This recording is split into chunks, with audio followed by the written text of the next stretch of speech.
अस्सलाम वालेकुम। कामों को जल्दी करने के लिए आसान टोटके। अगर अचार ख़राब होने लगे तो इसमें लीमू का अर्क या सिरका मिला देने से अचार ख़राब नहीं होता। अगर आप ऊनी कपड़ों पर पिसी हुई फिटकरी छिड़क दें तो कपड़े बरसाती हवा और कीड़ों से महफूज रहेंगे। अगर पेट में दर्द हो तो करेले का पानी पीने से फ़ौरी आराम हो जाता है। अगर फ्रिज में किसी किस्म का साग रखना है तो पहले तौलिया बिछा लें, इसके ऊपर साग रख दें तो काफ़ी दिन तक साग ख़राब नहीं होगा। चाय बनाते वक्त चाय में ज़रा सी दालचीनी डाल देने से चाय खुशबूदार और चाय का मज़ा दुबाला हो जाता है। आइडियल केक बनाने के लिए हमेशा अंडों की जर्दी और सफ़ेदी अलग अलग फेंटें और लकड़ी का चम्मच इस्तेमाल करें। अंडों की सफ़ेदी इतना फेंटें कि प्याला उल्टा करने पर ना गिरे, इससे केक बहुत ही फूला हुआ बनेगा।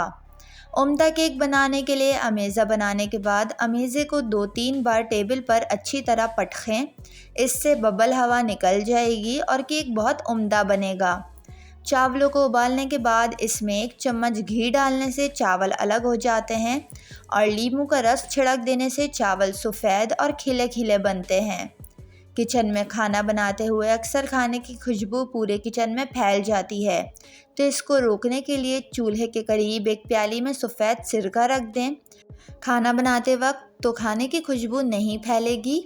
अगर आप चाहते हैं कि प्याज काटते वक्त आंखों से पानी ना आए तो जितनी प्याज आपको काटनी हो इसको थैली में बंद करके फ्रिज में रख दें और अगले दिन प्याज काटें, तो प्याज काटते वक्त आपकी आंखों से आंसू नहीं आएंगे। चाय बनाते वक्त अगर पानी को ज़्यादा देर पकाया जाए तो चाय बदमज़ा हो जाती है। उबलते हुए दूध को गिरने से बचाने के लिए जिस देगची में दूध उबाला जाए उस देगची के किनारे पर थोड़ा सा घी या मक्खन लगा दे तो उबलता हुआ दूध नीचे नहीं गिरेगा। किसी भी कच्चे फल को पकाने के लिए अखबार में लपेटकर किसी गर्म जगह 2 से 3 दिन के लिए रख दें, फल पककर तैयार हो जाएगा। खस्ता मज़ेदार पॉपकॉर्न बनाने के लिए मकई के दाने हमेशा फ्रीज़र में रखें। मज़ेदार जायकेदार दाल बनाने के लिए किसी भी दाल को पकाते वक्त मसाले शामिल करने से पहले इसमें थोड़ी सी हल्दी और मक्खन 1 चम्मच डालकर थोड़ी देर पकाएं, दाल जायकेदार बनेगी।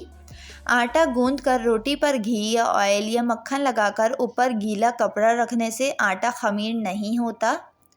बासी सलाद को ताज़ा करने के लिए किसी बर्तन में ठंडा पानी में 1 लीमू का रस डालकर बासी सलाद आधा घंटा रख दें, बाद में पानी निकाल दें, बासी सलाद तरोताज़ा हो जाएगा।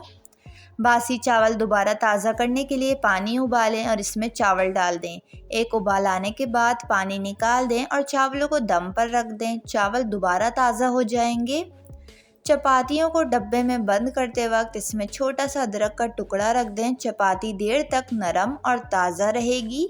अगर डिश में मक्खन डालना मकसद हो और मक्खन मौजूद ना हो तो इसकी जगह दूध और लीमू का रस डाल दें। मच्छरों को भगाने के लिए 1 कप में थोड़ा सा पानी और काफूर की गोलियां डालकर कमरे में रख दें, मच्छर कमरे में दाखिल नहीं होंगे। अगर फ्रीज़र में बर्फ़ ज़्यादा जम जाए तो छुरी कांटा इस्तेमाल करने के बजाय बर्फ़ पर थोड़ा सा नमक मल दें, बर्फ़ जल्द पिघल जाएगी। आटे को कीड़े से बचाने के लिए तेज़पात के पत्ते कपड़े की थैली में डालकर आटे में रखने से कीड़ा नहीं पड़ेगा। काला ज़ीरा बारीक पीसकर नमक मिलाकर थैली में डाल दें, खुश्क आटे के अंदर रखें, कीड़ा नहीं पड़ेगा। सुबह इमली का गाढ़ा रस 1 टेबलस्पून सादा पानी में बना हुआ पी लें, इससे पूरा दिन घबराहट या मतली नहीं होगी। छुहारे खाने से जिस्मानी थकावट दूर होती है, दिल की ताकत को बढ़ाता है। छुहारे खाने से दर्द और सूजन में निजात मिलती है।